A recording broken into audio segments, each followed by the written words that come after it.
Hello viewers, welcome to iris institute. So మనకి politics సంబంధించి important articles మీద, schedules మీద, పార్ట్స్ మీద క్వశ్చన్స్ అనేవి వస్తూ ఉంటాయి కదండి. కొంతవరకు ఇది స్టాటిక్ పోర్షన్గానే పరిగణించవచ్చు. ఆల్మోస్ట్ 3 years పాటు రాసినటువంటి రాజ్యాంగాన్ని రైట్ బిఫోర్ ఎగ్జామినేషన్ గుర్తుపెట్టుకోవాలంటే కొన్ని షార్ట్ కట్స్ మనకి ఖచ్చితంగా అవసరం అవుతాయి కదండి. సో అలాంటి షార్ట్ కట్స్ అన్నీ కూడా మనం ఈ వీడియోలో తెలుసుకుందామండి.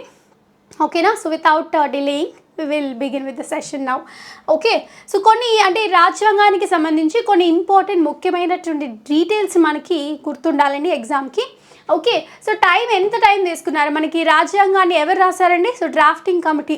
Okay, so drafting committee prepare చేసింది కదా. డ్రాఫ్టింగ్ కమిటీ ఎంత టైం తీసుకుంది అంటే ఆల్మోస్ట్ మనకి 2 years 11 months 18 days అనే టైం పీరియడ్ అనేది గుర్తుపెట్టుకోండి. సో అంటే ఇంకా ఆల్మోస్ట్ 3 years అనేది గుర్తుపెట్టుకోవాలి. బట్ ఎగ్జాక్ట్ టైం మీద కూడా మనకి అడుగుతారు కాబట్టి సో గుర్తుపెట్టుకోండి 2 years 11 months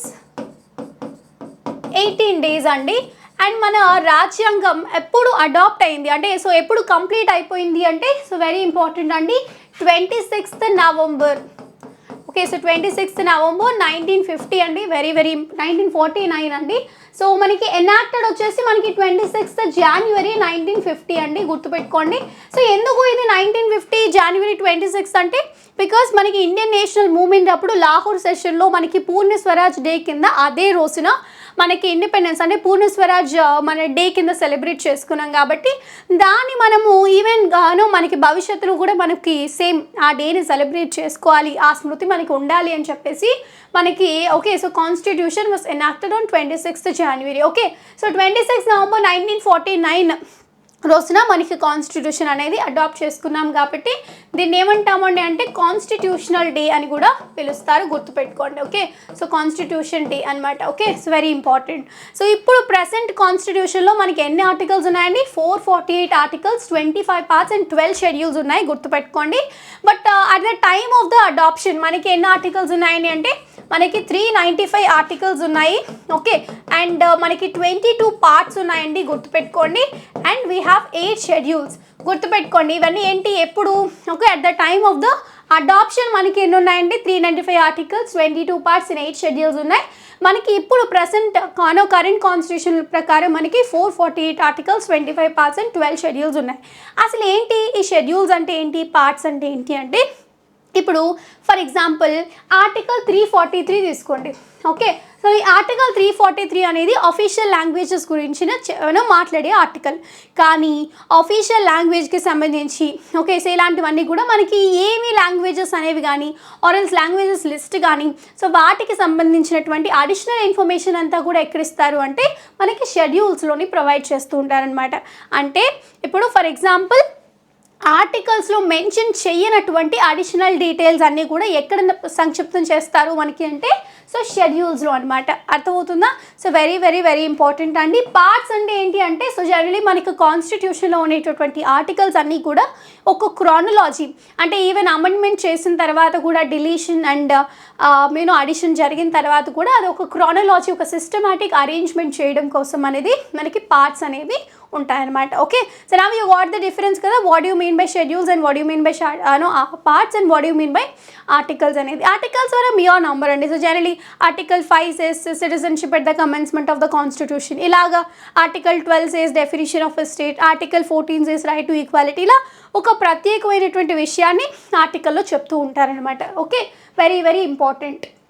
నౌ సో ఈ షెడ్యూల్స్ మీద చాలా వరకు క్వశ్చన్స్ అడుగుతారండి. సో అంటే ఈ 12 షెడ్యూల్స్ మీద మనకి చాలా పూర్తి అవగాహన అనేది ఉండాలి. ఏ షెడ్యూల్ దేని గురించి మాట్లాడుతుంది, ఏ డీటెయిల్స్ అనేవి దీంట్లో ఉంటాయి అని చెప్పేసి. Okay, so if you could see that first schedule ఏం మాట్లాడుతుంది అని అంటే so union and its territories అండి. So very important. So first షెడ్యూల్లో అసలు మనకు ఉన్నటువంటి 28 స్టేట్స్, 8 యూనియన్ టెరిటరీస్ గురించినటువంటి లిస్ట్, వాటికి సంబంధించినటువంటి పూర్తి డీటెయిల్స్ అన్నీ కూడా మనకి ఫస్ట్ షెడ్యూల్లో మెన్షన్ చేస్తారండి. ఓకే, సో సెకండ్ షెడ్యూల్ చూసుకుంటే salaries and emoluments. Okay, so Lok Sabha members కానీ రాజ్యసభ మెంబర్స్కి కానీ స్పీకర్కి కానీ జడ్జెస్కి కానీ వీళ్ళందరికీ కూడా మనకి శాలరీస్ అండ్ ఎమాల్యుమెంట్స్ ఉంటాయి కదా. సో వాటికి సంబంధించినటువంటి ఆ డీటెయిల్స్ దానికి సంబంధించినటువంటి షెడ్యూల్ అనేది మనకి సెకండ్ షెడ్యూల్ అనమాట. ఓకే, సో థర్డ్ షెడ్యూల్ ఏం మాట్లాడుతుంది అంటే ఓత్ అండ్ అఫర్మేషన్ అండి. ఓకే, మనకి ప్రమాణ స్వీకారాలు చేస్తుంటారు కదా, ఎవరి ప్రమాణ స్వీకారం ఎవరి చేతి మీద జరగాలి, సో ఇలాంటివన్నీ కూడా ఆల్మోస్ట్ ఆ డీటెయిల్కి సంబంధించినటువంటి ఇన్ఫర్మేషన్ గురించి అంతా మాట్లాడేది థర్డ్ షెడ్యూల్ అనమాట.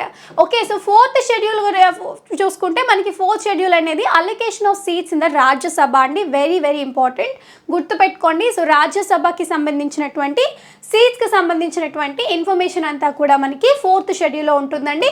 ఫిఫ్త్ షెడ్యూల్ ఏంటి అని అంటే షెడ్యూల్ ఏరియాస్. ఓకే, సో జనరల్గా మనకి నార్త్ ఈస్టర్న్ ఏరియాస్కి సంబంధించినటువంటి ప్రొవిజన్స్ కానీ, ఓకే, సో వాటికి సంబంధించినటువంటి ఇన్ఫర్మేషన్ కానీ అంతా కూడా ఫిఫ్త్ షెడ్యూల్ అయినటువంటి ఈ షెడ్యూల్ ఏరియాస్ మీద ఉంటుందన్నమాట. ఓకే, సో మనకి సిక్స్త్ షెడ్యూల్ వచ్చేసి ఓకే, సో అంటే మనకి మెయిన్ ల్యాండ్ ఏరియాస్ ఉన్నాయి కదా, సో వాటికి సంబంధించినటువంటి వాటికి రాజ్యాంగబద్ధంగా ఇచ్చినటువంటి మనకి స్పెషల్ ప్రొవిజన్స్ అన్నీ కూడా మనకి సిక్స్త్ షెడ్యూల్లో ఉంటుందన్నమాట. ఓకే, సో సెవెంత్ షెడ్యూల్ అనేది మనకి ఆల్మోస్ట్ మనకి ఫెడరల్ స్ట్రక్చర్ మీద ఉంటుందండి. సో వెరీ వెరీ ఇంపార్టెంట్, గుర్తుపెట్టుకోండి. సో ఆల్మోస్ట్ మనకి central list, state list, concurrent list ఇలా వీటి గురించి కూడా ఉంటుందన్నమాట. సో ఎయిత్ షెడ్యూల్ గురించి అంటే మనకి ఆఫీషియల్ లాంగ్వేజ్ అండి. సో ఆఫీషియల్ లాంగ్వేజ్కి సంబంధించినటువంటి విషయం అంతా కూడా ఎయిత్ షెడ్యూల్లో ఉంటుందండి. అండ్ నైన్త్ షెడ్యూల్లో మనకి ఏముంటుంది అంటే ల్యాండ్ రిఫార్మ్స్ గురించి ఉంటుంది. అండ్ ఈ నైన్త్ షెడ్యూల్లో ఉండేటటువంటి ప్రొవిజన్స్ ఏవైతే మెన్షన్ చేశారో అవన్నీ కూడా ఈ జ్యుడిషియల్ రివ్యూకి, okay, so judicial review, okay, so మనకి ఎక్సెప్షన్గా ఉందన్నమాట. ఆ విషయం కూడా మీరు గుర్తుపెట్టుకోండి. And 10th schedule talks about defection laws అండి. యాంటీ డిఫెక్షన్ లాస్ అనేవి కూడా మనకి నిక్షిప్తపరిచింది ఎక్కడ అంటే 10th షెడ్యూల్లో. 11th షెడ్యూల్ వచ్చేసి మనకి పంచాయత్స్ అండ్ 12th షెడ్యూల్ వచ్చేసి మనకి మున్సిపాలిటీస్ అండి. సో మనకి ఉన్నాయి కదా 73rd and 74th constitutional amendment acts, so వాటికి సంబంధించినవి అనమాట. ఓకే, సో ఎనీవే నా మనకి డిస్క్రిప్షన్ కాదు, వీటిని ఎలా గుర్తుపెట్టుకోవాలనుకుంటున్నామో అది కదా మనం గుర్తుపెట్టుకోవాలి. సో జస్ట్ మీరు ఈ నిమోని గుర్తుపెట్టుకోండి. ఓకే, సో ఇక్కడ ఇలా చూసుకుంటే tears of old CM. Okay, so tears of old okay, tears of old PM అండి. So tears of old PM అనే ఒక నిమోని గుర్తుపెట్టుకుంటే మీకు ఆల్మోస్ట్ ఈ 12 షెడ్యూల్స్కి సంబంధించినటువంటి ఫస్ట్ లెటర్ మీకు గుర్తుంటే సో ఆబ్వియస్లీ మీకు దాన్ని కనెక్ట్ చేసుకొని ఏ షెడ్యూల్ దేని గురించి మాట్లాడుతుంది అనేది ఈజీగా మీరు యూనో రీకలెక్ట్ చేసుకోవడానికి ఎగ్జామ్లో అడిగినప్పుడు కూడా like it is very easy కదా, it's just 1 sentence of thing కాబట్టి సో జస్ట్ మీకు తొందరగా గుర్తొచ్చే అవకాశం అనేది ఉంటుందండి. Okay, so very important, exam is not just hard work అండి. సో అంటే స్మార్ట్ వర్క్ థింగ్స్ కూడా డెఫినెట్లీ మంచి ర్యాంక్ తెచ్చుకోవడానికి మనకి హెల్ప్ఫుల్ అవుతుంది అనమాట. So tears of old PM అనేది ఈ స్టేట్మెంట్ అనేది గుర్తుపెట్టుకోండి. సో టీ అంటే టెరిటరీ, ఈ అంటే ఎమాల్మెంట్స్, ఏ అంటే అఫర్మేషన్, ఆర్ అంటే రాజ్యసభ, ఎస్ అంటే షెడ్యూల్ ఏరియాస్, ఓ అంటే అదర్ ఏరియాస్, ఎఫ్ అంటే ఫెడరల్ స్ట్రక్చర్, ఓ అంటే అఫీషియల్ లాంగ్వేజ్, ఎల్ అంటే ల్యాండ్ రిఫార్మ్స్, డి అంటే డిఫెక్షన్ లాస్, పి అంటే పంచాయత్స్, అండ్ ఎం అంటే మున్సిపాలిటీస్. ఓకేనా, క్లియరా? Right. Next trick to remember parts. జనరల్గా పార్ట్స్ అనేవి మనకి ఆల్మోస్ట్ కొన్ని పార్ట్స్ అనేవి గుర్తుంటాయండి. షెడ్యూల్ అంటే మనకి ఫస్ట్ పార్ట్ ఏంటి అంటే again first article, first part, first schedule is union and its territories.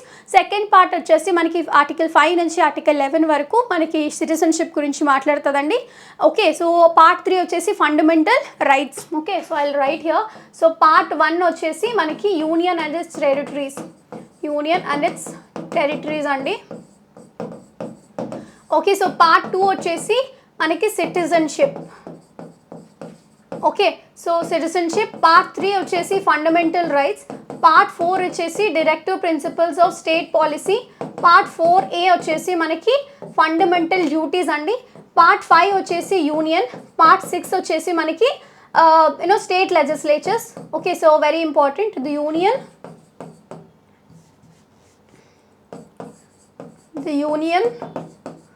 and the state legislatures, very important. Okay, so state legislatures గుర్తుపెట్టుకోండి.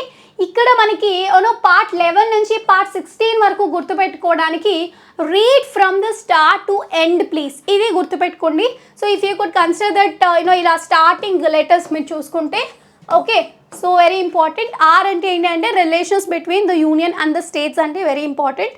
Okay, so legislative and administrative relations గురించి మాట్లాడుతుంది. Okay, so మనకి F అంటే financial relations గురించి మాట్లాడుతుందండి. So tea అంటే trade relations గురించి okay, so yes అంటే services under the union and its territories అండి. సో టీ అంటే టెరిటరీస్కి సంబంధించి. ఓకే, సో మనకి ఈ అంటే ఎలక్షన్ కమిషన్కి సంబంధించి. పి అంటే మనకి స్పెషల్ ప్రొవిజన్స్ ఉన్నాయి కదా, సో వాటికి సంబంధించినటువంటి పార్ట్స్ అనమాట. సో ఎనీవే జస్ట్ ఇది గుర్తుపెట్టుకుంటే మీకు ఇక్కడ వరకు కూడా మీకు గుర్తుండిపోతాయండి. సో పార్ట్ 11 నుంచి పార్ట్ 16 వరకు గుర్తుండిపోతాయి. And apart from that emergency provisions కానీ, ఓకే, సో అమెండ్మెంట్ కానీ, ఓకే, సో అఫీషియల్ లాంగ్వేజ్కి సంబంధించి కానీ ఇవన్నీ కూడా గుర్తుపెట్టుకునే ప్రయత్నం చేయండి. బట్ ఎనీవే ఇది అయితే ఈజీగా ఉంది కదా. Read from the start to end please. Okay, right. Next if you could see president and governor అండి, ఆల్మోస్ట్ మనకి president functions, I mean legislative executive functions అనేవి, అపాయింట్మెంట్ ఫంక్షన్స్ కానీ, సో పార్డనింగ్ పవర్స్ కానీ ఆల్మోస్ట్ మనకి అక్కడ మనకి central గవర్నమెంట్లో president ఏమైతే చేస్తూ ఉంటారో గవర్నర్ అనేది స్టేట్ లెజిస్లేచర్స్లో చేస్తూ ఉంటారు. సిమిలర్ ఫంక్షన్స్ అనేవి ఎగ్జిక్యూట్ చేస్తూ ఉంటారు. Okay, so but the thing is president అనేది ఎలక్టోరల్ కాలేజ్ ద్వారా మనకి ప్రెసిడెన్షియల్ ఎలక్షన్స్ ద్వారా వస్తారు. బట్ గవర్నర్ ఏంటి అంటే so it was merely appointed by president అనమాట. Okay, so he enjoys during the pleasure. Okay, so pleasure of the president టైంలోనే పీరియడ్లోనే మనకి హిస్ టెన్యూర్ అనేది డిపెండ్ అవి ఉంటుందండి.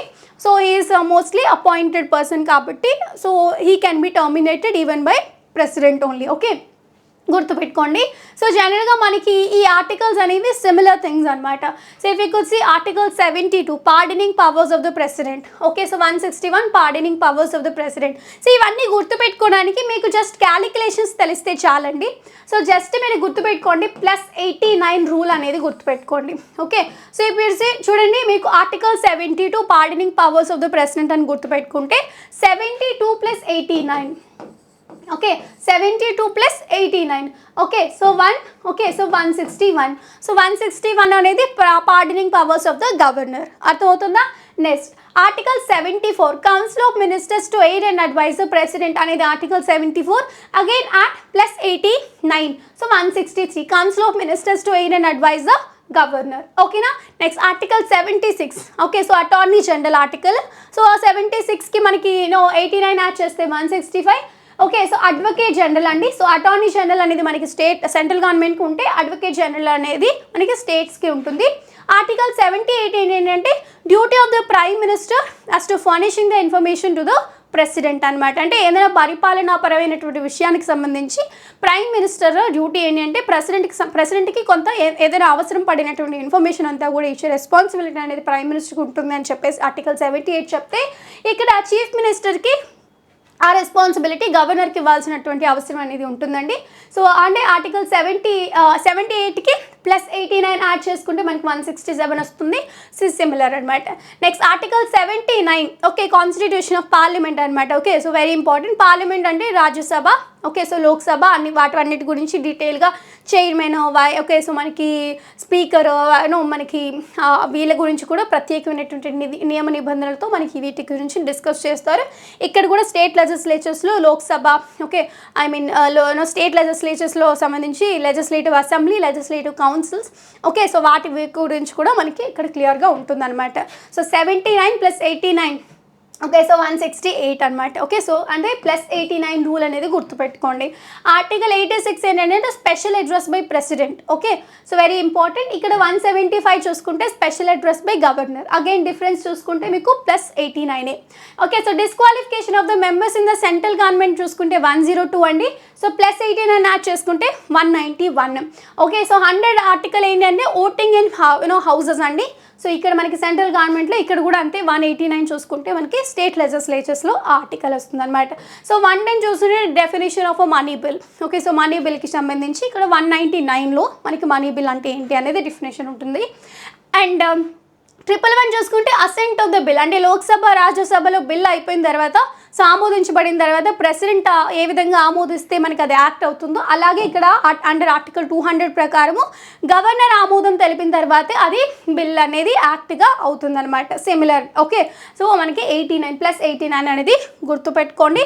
వెరీ వెరీ ఇంపార్టెంట్ అండి. అంటే మీకు ఆల్మోస్ట్ ఈ ప్రెసిడెంట్ ఆర్టికల్స్ అవన్నీ గుర్తుపెట్టుకుంటే సో జనరల్గా మీకు ఈ గవర్నర్ ఆర్టికల్స్ అనేవి గుర్తుండిపోతాయి అనమాట. సో కన్ఫ్యూజన్ ఉండదు. జస్ట్ మీరు ఆ ఆర్టికల్స్కి +89 చేసుకుంటే సరిపోతుంది. ఓకేనా? రైట్. సో మనకి ఆల్మోస్ట్ తెలుస్తుంది కానీ సో బట్ ఎగ్జాక్ట్లీ ఆర్టికల్ చెప్పమంటే మాత్రం కొంచెం కన్ఫ్యూజ్ అవుతూ ఉంటాం కాబట్టి సో ఈవెన్ సిమిలర్ ఫంక్షన్స్ అప్పుడు you have to remember this.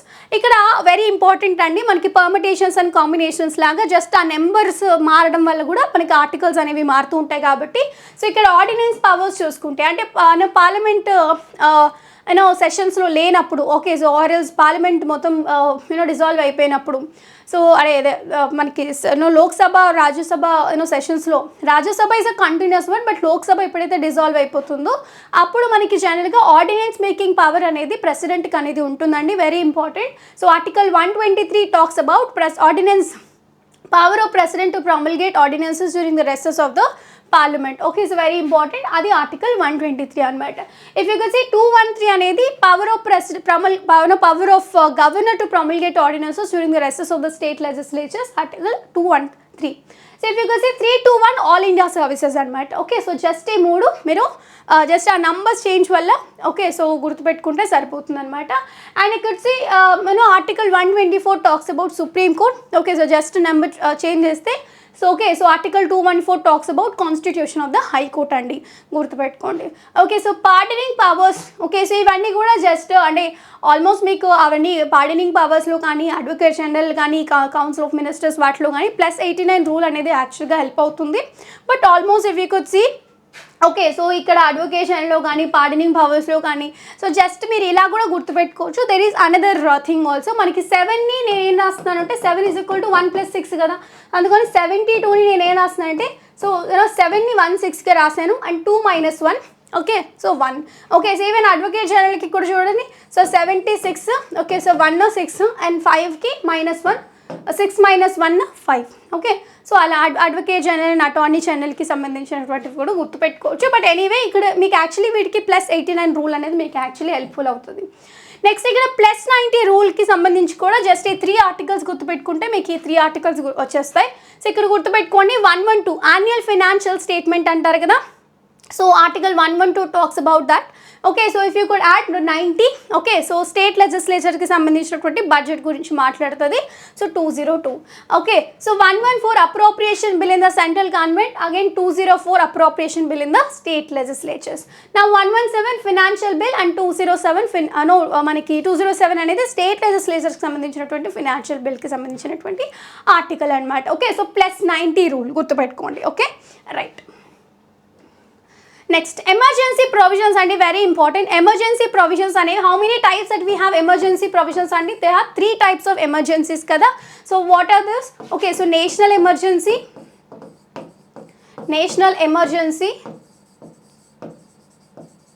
President rule or state emergency and financial emergency అండి, గుర్తుపెట్టుకోండి financial emergency.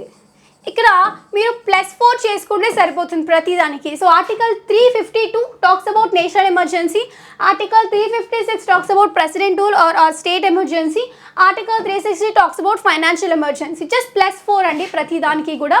So +4 okay so article 352 +4 add చేస్తే మనకి ఎంత ఆర్టికల్ 356, ఆర్టికల్ 356కి +4 యాడ్ చేస్తే article 360.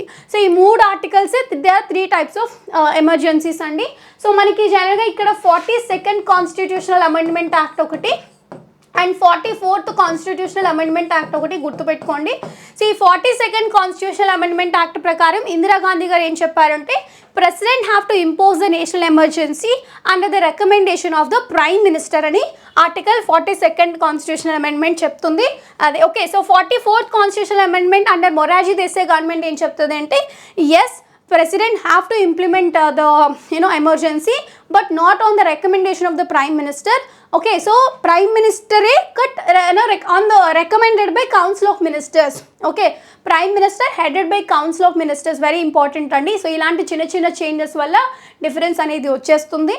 So council of ministers kuda pratipadistene maniki adi national emergency or state emergency anedi implementation avutundi ani cheppesi changes teeskoni vacharu, very very important. And inkokati endante reconsider చేయండి ఒకసారి అంటే even council of ministers headed by prime minister చెప్పినప్పటికీ కూడా president మనకి ఒకసారి reconsider చేయండి, మళ్ళీ ఒకసారి ఆలోచించండి అని చెప్పే రైట్ అనేది ఈ 44th కాన్స్టిట్యూషనల్ అమెండ్మెంట్ యాక్ట్ వల్ల ప్రెసిడెంట్కి వచ్చింది. అంటే ముందు ఈ రీకన్సిడర్ చేయండి అని చెప్పే అధికారం ప్రెసిడెంట్కి లేదు. ఓకే, సో బట్ ఇక్కడ గుర్తుపెట్టుకోండి, ఈవెన్ 44th కాన్స్టిట్యూషన్ అమెండ్మెంట్ ఏం చెప్తుందంటే ఈవెన్ ఆఫ్టర్ రీకన్సిడరేషన్ తర్వాత కూడా అదే ఒపీనియన్ మనకి వచ్చింది. So council of ministers headed by prime minister same recommend చేశారంటే then president must have to implement those decision అనమాట. ఓకే, సో ఇలాంటి చేంజెస్, ఇలాంటి చిన్న చిన్న చేంజెస్ వల్లే డెఫినెట్గా మనకి చాలా వరకు చేంజెస్ అనేవి ఉంటాయండి. So very important. And we have already seen the fruits of the emergency, national emergency చూసిన తర్వాత so they have alter these changes అనమాట. సో ఈ అమెండ్మెంట్స్ అనేవి తీసుకొచ్చారు, very important. Okay, so and ఇక్కడ సిటిజన్షిప్ కూడా అండి, article 5 talks about citizenship, commencement of the citizenship at the constitution, citizenship at the citizenship at the commencement of the constitution అని article 5 ఉంటుంది. And there are 5 ways also. Article 5 talks about citizenship and there are 5 ways to get citizenship అనమాట constitution పరంగా.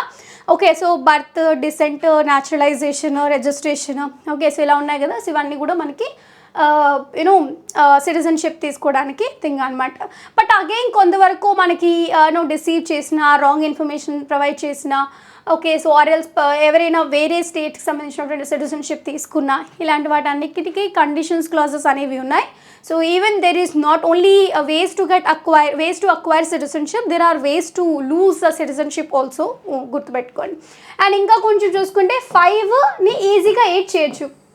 Okay, అవునా? So 5ని ఈజీగా 8 చేయొచ్చు. అంటే 8 అనేది ఏంటంటే పర్సన్స్ ఆఫ్ ఇండియన్ ఆరిజిన్ యొక్క రైట్స్ అనమాట. Persons rights of citizenship of persons having Indian origin but residing out side India. ఇండియాలోనే పుట్టుంటారు బట్ కానీ వాళ్ళు ఇప్పుడు ఇండియాలో ఉండట్లేదు. సో అలాంటి వాళ్ళకి సిటిజన్షిప్ రైట్స్ అనమాట. అండ్ ఆర్టికల్ 9 ఏం చెప్తుంది అంటే person who voluntarily acquiring a citizenship of foreign state not to be citizens. ఎవరైనా ఫారిన్ స్టేట్కి సంబంధించినటువంటి సిటిజన్షిప్ తీసుకుంటే ఇండియన్ సిటిజన్షిప్ అనేది మనకి ఉండదు. And okay, so that is the reason why మన ఇండియన్ కాన్స్టిట్యూషన్కి సంబంధించినటువంటి మేజర్ ఫండమెంటల్ ఫీచర్స్లో ఓకే, సో సింగిల్ సిటిజన్షిప్ అనేది కూడా వన్ ఆఫ్ ద ఫీచర్ అని గుర్తుపెట్టుకోండి. ఓకేనా, రైట్. నెక్స్ట్ ఇంపార్టెంట్ ఆర్టికల్స్ అండి. సో ఇన్స్టిట్యూషన్స్కి సంబంధించి very very important. Controller and auditor జనరల్కి సంబంధించి ఆర్టికల్ 148, 149 అండ్ 150. ఓకే, సో కాన్సిక్యూటివ్గా but very importantly article 148 deals with controller and auditor general గుర్తుపెట్టుకోండి. Okay, so guardian of the public purse అని కూడా పిలుస్తారు. అండ్ ఆర్టికల్ 280 ఏంటి అంటే finance commission which has been recently మనకి ఫైనాన్స్ కమిషన్ అనేది okay, so మారింది కాబట్టి ఓకే, సో ప్లానింగ్ కమిషన్ అనేది మారిందండి. So very important. Finance commission అనేది ఆర్టికల్ 280 అండ్ ప్లానింగ్ కమిషన్ అనేది it's not a constitutional body but finance commission whereas it was mentioned in the constitution. Okay, so ఇక్కడ గుర్తుపెట్టుకోండి. So planning కమిషన్కి finance కమిషన్కి there is a difference. Planning commission is an extra constitutional body. Okay, so planning commission was been replaced by Niti Aayog. And article 280 talks about finance commission. Okay, right. Next article 324 talks about election commission and there is no provision for the inclusion in or claim to be included in a special electoral rolls on the grounds of race, religion, caste, gender or place of birth అని ఉంటుంది కదా. So that is article 324. Okay, so very very very important అండి. Election commission is an independent body కాబట్టి గుర్తుపెట్టుకోండి. Article 343 official లాంగ్వేజెస్కి సంబంధించినటువంటి article అండి. So India is a diverse with respect to languages also. So లాంగ్వేజెస్కి సంబంధించినటువంటి ఆర్టికల్స్ కూడా గుర్తుపెట్టుకోవాలి. And article 368 procedure there for amendment. Okay, so in the parliament కాబట్టి సో ఆర్టికల్ 368 అండి. బట్ అగైన్ మనకి తెలుసు కదా, సో కేశవానంద భారతి కేసులో కూడా సో బేసిక్ స్ట్రక్చర్ డాక్ట్రిన్ అని చెప్పేసి సో అమెండ్మెంట్కి కూడా ఒక kind of filter. Okay, so ఏదైనా అమెండ్ చేయొచ్చు. పవర్ ఆఫ్ పార్లమెంట్ ఏదైనా ఏ పార్ట్ ఆఫ్ ద కాన్స్టిట్యూషన్ అయినా కానీ అమెండ్ చేయొచ్చు but certain basic provisions can not be altered అని చెప్పేసి కేశవానంద భారతి కేసులో మనకి చెప్పింది, గుర్తుపెట్టుకోండి. Okay, so very very important అండి because judicial interpretation is also one of the salient features of our constitution. కాబట్టి దేర్ మైట్ బి కొన్నిసార్లు ఎగ్జామ్ పాయింట్ ఆఫ్ వ్యూలో ఏ కేస్ స్టడీ మీద కూడా మనకి ఆర్టికల్ 368కి సంబంధించినటువంటి జడ్జ్మెంట్ వచ్చింది, ఇలాంటివి ఏమైనా అడిగే ఛాన్స్ ఉంటుందండి. And one of the important thing directive principles of state policy very very very important అండి. సో డైరెక్టివ్ ప్రిన్సిపల్స్ మీద ఖచ్చితంగా క్వశ్చన్స్ వస్తాయి. And if you could see that past year questions మీద these are the repeated articles that they have asked. Okay, so ఇక్కడ article 40 ఏంటి అని అంటే organisation of village panchayats అండి. ఒక చూడండి 40 0. Okay, so 0 organisation of village panchayats. Organisation of village panchayats. Okay, so organisation of village panchayats very very important అండి. Okay, so అలా గుర్తుపెట్టుకోండి. అండ్ ఆర్టికల్ 44 అండి, వెరీ ఇంపార్టెంట్. 4 = 4 అనుకున్నాం అనుకోండి మనం. ఓకే, సో అందరూ అన్ని మతాలు ఈక్వల్. ఓకే, సో అన్నీ ఈక్వల్. ఓకే, సో నాకు అందరూ అన్ని మతాలు ఈక్వల్ అనే విషయం మనకి యూనిఫామ్ సివిల్ కోడ్ ద్వారా మనకు తెలుస్తుంది కదా. బికాజ్ ఒక లెట్స్ సే ఏదైనా కాన్స్టిట్యూషనల్ ప్రిన్సిపల్స్కి సంబంధించి, okay, so either major religion అయిన హిందూయిజం అవ్వచ్చు, ఆర్ రిలీజియస్ మైనారిటీస్ అయినటువంటి ముస్లిమ్స్ కానీ సిక్కులు కానీ ఎవరైనా కాన్స్టిట్యూషనల్ ప్రిన్సిపల్స్ని వయలేట్ చేస్తున్నారు అంటే ద యూనిఫామ్ సివిల్ కోడ్ ద్వారా గవర్నమెంట్ ఇంటర్వ్యూన్ అయ్యి so it will be then rectified. అవునా? So very important. So article 144 talks about uniform civil code అండి, వెరీ ఇంపార్టెంట్. అండ్ ఇక్కడ 51 వచ్చేసి మనకి promotion of international peace and justice. Okay, promotion of international peace and justice, promotion of international peace and justice. So very important అండి. Article 51 చాలా important. So మనకి జనరల్గా ఒకవేళ మీకు ఈ ఆర్టికల్ గుర్తుండట్లేదు అంటే లెట్స్ సే రష్యా యుక్రెయిన్ వార్లో కానీ ఇజ్రాయెల్ పాలస్తీనా గొడవల్లో కానీ, ఓకే, సో దేవుడి దగ్గరికి వెళ్ళి దేవుడా యుద్ధాల్లో చాలామంది చనిపోతున్నారు గొడవల్లోని అని. సో జనరల్లీ మనం చందా ఇచ్చేటప్పుడు ₹1 ఎక్కువ ఇస్తాం, అంటే లైక్ ₹11, ₹51, ₹101. ఓకే, సో ఇలా ఇస్తూ ఉంటాం కదా. అలాగా మీరు ఒక ₹51 చందా ఇచ్చి డొనేట్ చేశారు, ఇచ్చి దండం పెట్టుకున్నారు. ఆ యుద్ధాల్లో అందరూ కూడా హ్యాపీగా జస్టిస్గా అందరికీ న్యాయం రావాలి, ఇంటర్నేషనల్గా అందరు కూడా పీస్ఫుల్గా ఉండాలి అని చెప్పి దండం పెట్టుకున్నట్టుగా గుర్తుపెట్టుకోండి. Okay, so just one of the trick. ఇక్కడ ట్రిక్ ఎలాంటిది అనేది ఇంపార్టెంట్ కాదండి. సో లైక్ సమ్టైమ్స్ ఈవెన్ అది ఫన్నీ ట్రిక్ ఆర్ బక్వాస్ ట్రిక్ అయినా సరే అది మనకి ఎగ్జామ్లో చెప్పని గుర్తొస్తుందా లేదా, అది ఇంపార్టెంట్ అనమాట. ఓకే, సో మీరు కొన్నిసార్లు even by your date of birth కొన్ని ఆర్టికల్స్ గుర్తుపెట్టుకోవచ్చు, ఆర్ బండి నెంబర్ మీద ఏదైనా ఆర్టికల్ గుర్తుపెట్టుకోవచ్చు. ఇట్స్ సంథింగ్ దట్ మీరు ఎలా గుర్తుపెట్టుకుంటారో అనేది అనవసరం. బట్ ఎగ్జామ్లో క్వశ్చన్ ఒకవేళ దానికి సంబంధించి ఏమైనా క్వశ్చన్ వచ్చింది అంటే then you must have to remember that. అంతే, with in fraction of seconds మీ మైండ్లోకి వచ్చేంతగా మీరు గుర్తుపెట్టుకుంటే సరిపోతుంది అనమాట. అండ్ కొన్ని ఇంకా other directive principles of state policy కూడా కొన్ని ఇంపార్టెంట్ అండి. ఓకే, సో ఆర్టికల్ 42 చూసుకుంటే అంటే provision for just and humane conditions of work and maternity relief. అంటే ఇప్పుడు మనకి విమెన్ వర్కర్స్ ఎవరైతే ఉంటారో వాళ్ళందరికీ మెటర్నిటీ రిలీఫ్ అనేది ఉంటుంది. So that comes under article 42 అనమాట. Promotion of cooperative societies article 43B. Okay, so అది ఒకటి ఇంపార్టెంట్ ఆర్టికల్.